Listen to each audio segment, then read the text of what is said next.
Olá amigos, estamos de volta ao programa Direito e Cidadania, recebemos José Roberto Toreiro, escritor. No outro bloco falamos um pouquinho da vida, da infância do Toreiro, e agora vamos falar um pouquinho do que ele gosta de fazer também, né? Ele tem múltiplas atividades.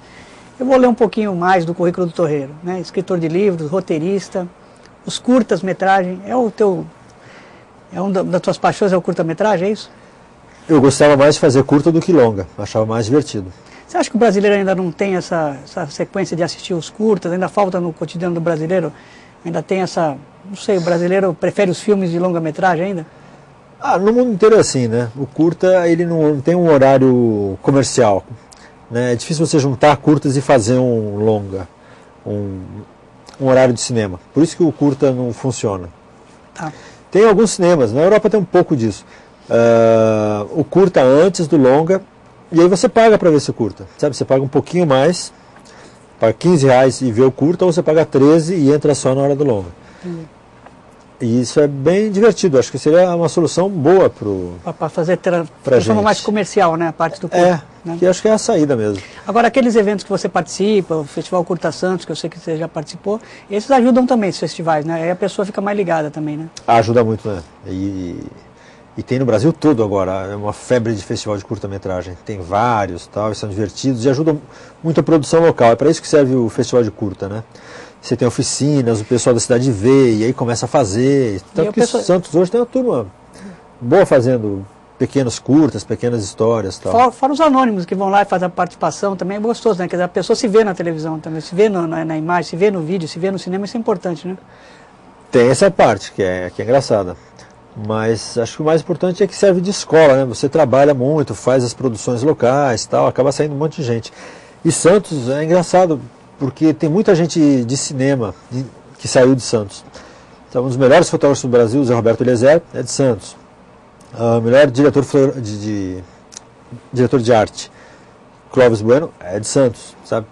O Chico Botelho, que foi um grande fotógrafo da década de 80, de Santos. A ex-presidente da Cinemateca, Santos, né? E o roteiro Santos. Dá para fazer um filme só com santistas. Perfeito. Toreiro, você teve aí uma parte importante na televisão quando foi o Retrato Falado, com a Denise Fraga, que eu gosto tanto. Você buscava inspiração no cotidiano, em cartas que você recebia na internet? Como é que você fazia essa busca, essa pesquisa? Não, a gente recebia 300 cartas por semana e tal. Não era eu que selecionava, ainda bem, porque né, era um trabalho pesado. Mas aí tinha uma seleção, eu recebia a carta, na verdade já recebia junto com o vídeo. Tem a seleção, o diretor escolhia as cartas, né, que seriam produzidas tal, e alguém fazia entrevista lá onde morava a pessoa, com as pessoas envolvidas na história, e eu recebia tudo isso já. O texto das entrevistas, a carta, a entrevista da pessoa, para ver o que ela falava engraçado ou não, e aí eu montava o programinha. Tá certo. Aí você tinha que fazer a tua experiência de cinema ajudava um pouco também, né? Muito, Por isso que me chamaram até. É, né? Uhum. E por que você fala que você foi quase formado em cinema? Poxa, você tanto gosta de cinema, você é um aficionado por cinema, por causa disso? Não, eu tive problemas burocráticos lá. Eu fiquei 8 anos na faculdade de cinema, eu enrolei muito na USP, né? Eu fiz letras, fiz jornalismo, depois fiz cinema, depois fiz pós em cinema. Eu fiquei lá uns 15 anos. O que eu aconselho, é ótimo mesmo você enrolar, fica bastante tempo lá e tal. Mas eu tinha que fazer algumas matérias chatas, por exemplo, português.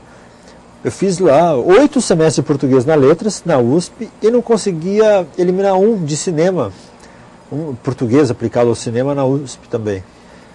Aí isso me deixou muito chateado, não vou fazer essas matérias chatas. Então faltam umas coisinhas, português, psicologia aplicada à comunicação e tal. Como eu já trabalhava em cinema, aí não tinha por que gastar tempo só para ter o diploma e tal. Aí não fiz. Desde o tempo de infância você sempre foi muito reservado, fechado, né, Toreiro? E hoje você vê que nos filmes, nos roteiros, nas escritas você se solta. Ali você solta toda a imaginação, é teu jeito mesmo, Toreiro, de ser? A vantagem do tímido é essa, né? Você armazena um tantão de coisa. E aí escreve e tal. Para escrever você não precisa ser extrovertido. Eu até melhorei muito, porque eu era um bicho, né? Agora eu falo, sim, normalmente, quase, com as pessoas. Na verdade, com você está muito fácil, porque eu conheço há muito tempo. Se fosse alguém que eu não conhecesse, tal, eu estaria mais fechadão e tal. Mas uma vez eu perguntei para o Luciano Veríssimo, né, que é o melhor dialoguista que tem no Brasil e tal. Pô, como é que você faz diálogo tão bom se você não fala? Ele falou, é porque eu escuto. Então, tem essa vantagem do tímido. O tímido escuta bastante, né? Durante muito tempo. E aí ele consegue escrever bem diálogo, principalmente. Falando em Luiz Fernando Veríssimo, você ainda continua lendo esses já consagrados escritores. Ajudou bastante na tua formação, né, Toreiro? Ah, muito. Era o cara que eu queria ser quando crescesse, assim, né? Machado também, tal. O João Baldo também. Mas o Veríssimo, ele tem um ritmo de diálogo, um senso de tempo, de humor, né? Espetacular, ele é muito bom, talvez seja o melhor escritor brasileiro vivo mesmo. Toreiro, eu vi uma entrevista sua, né, na T-Revista, vou citar até a fonte, onde você fala que Santos te ajuda muito na questão. Você viajou bastante, viajou em vários lugares. Hoje você incorporou esse teu cotidiano de outros lugares, mas você não perde essa raiz com a cidade de Santos, né? Ah não, tanto que eu moro aqui, né? Boa parte do tempo, tenho casa aqui e tal, em São Paulo também. E eu fico bem dividido, né? 2 fogões, 2 geladeiras, né? 2 sofás, tem tudo de 2 e fico meio lá, meio cá. Mas aqui é muito bom para concentração, porque perto tem minha mãe, meu irmão ali, sabe? Então, ajuda muito, tem uma estrutura boa. Em São Paulo não é tão bacana assim. Como é que você achou essa vocação para escritor? Como é que seu irmão é comerciante, né? Como é que você achou essa vocação para escritor? Onde é que você falou que você teve dificuldade no começo da faculdade, que você não se achava um bom... Né, ainda você foi fazer jornalismo até achar realmente aquilo que você gostava de fazer, né? Bom, era o que eu gostava, né? Eu comecei mais como jornalista. Na verdade, eu esqueci a história de ser escritor e tal por um bom tempo. Achava que podia, sim, mas era uma coisa nebulosa. Mas aí teve um concurso aqui em Santos de teatro, de texto para teatro, que dava um dinheirinho tal, e um troféu bem feio, parece um cinzeiro. Mas aí eu me arrisquei a fazer e ganhei. Empatado com um professor aqui de Santos e tal, a gente ganhou. Aí eu achei muito bom. E aí quando eu estava lá na pós-graduação em cinema, teve um concurso interno na USP. E eu fiz um livro, que foi o Chalaça, e aí ganhei esse concurso. Né? Pena que eu comemorei demais, bati o carro e o dinheiro foi todo do concerto, mas eu ganhei. E aí eu vi que dava, eu escrevi, ganhei e tal, aí levei na Companhia das Letras, que publicou o livro.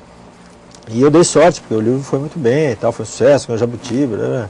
Agora, de outros livros que você tem também, né? Galantes Memórias e Admiráveis Aventuras do Virtuoso Conselheiro Gomes, Oxalás. Você gosta de títulos longos, às vezes, ou você tem encurtado os títulos do teu livro? Depende, cada livro tem sua graça, né? O Terra Papagaio já é curtinho. Xadrez, Truco e Outras Guerras já é um pouco mais compridinho. Você pega a sugestão de alguém, isso também vai quando você está fazendo o livro também? Geralmente é a última coisa que você pensa. Né? Às vezes é a primeira, mas no mais das vezes é a última coisa. Você já começou um livro pelo meio, voltou pelo começo, ou você... Nunca. Eu esquematizo tudo, como eu vou escrever, faço uma escaleta pormenorizada, planejamento mesmo de como vai ser o livro, aí eu começo a escrever. Claro que esse planejamento muda totalmente, mas aí eu escrevo uma vez, vou até o final, e aí eu fico reescrevendo o livro várias vezes, até achar o formato final. Você chegou a usar a máquina de escrever no começo da carreira ou não já foi para o computador? Usei, não, o Chalaça eu escrevi primeiro à mão, ali, tudo à mão, eu tenho até hoje guardado e tal, né? Depois eu fiz a máquina, eu tive uma sorte grande, que eu engoli um palito. Foi, aliás, aí que eu devo ter virado escritor. Porque eu engoli um palito, eu quase morri. E aí entrou no intestino, perfurou, eu fui operado e tal. Eu tive que ficar muito tempo em casa, de recuperação. E aí eu passei o que eu tinha feito à mão, tal, mudei bem o Chalaça. E talvez aí que ele tenha ficado bom. Tá certo. Toreiro, vamos fazer um pequeno intervalo para o Toreiro tomar uma aguinha, mas voltamos já com o José Roberto Toreiro, escritor. Não saiam daí, voltamos já.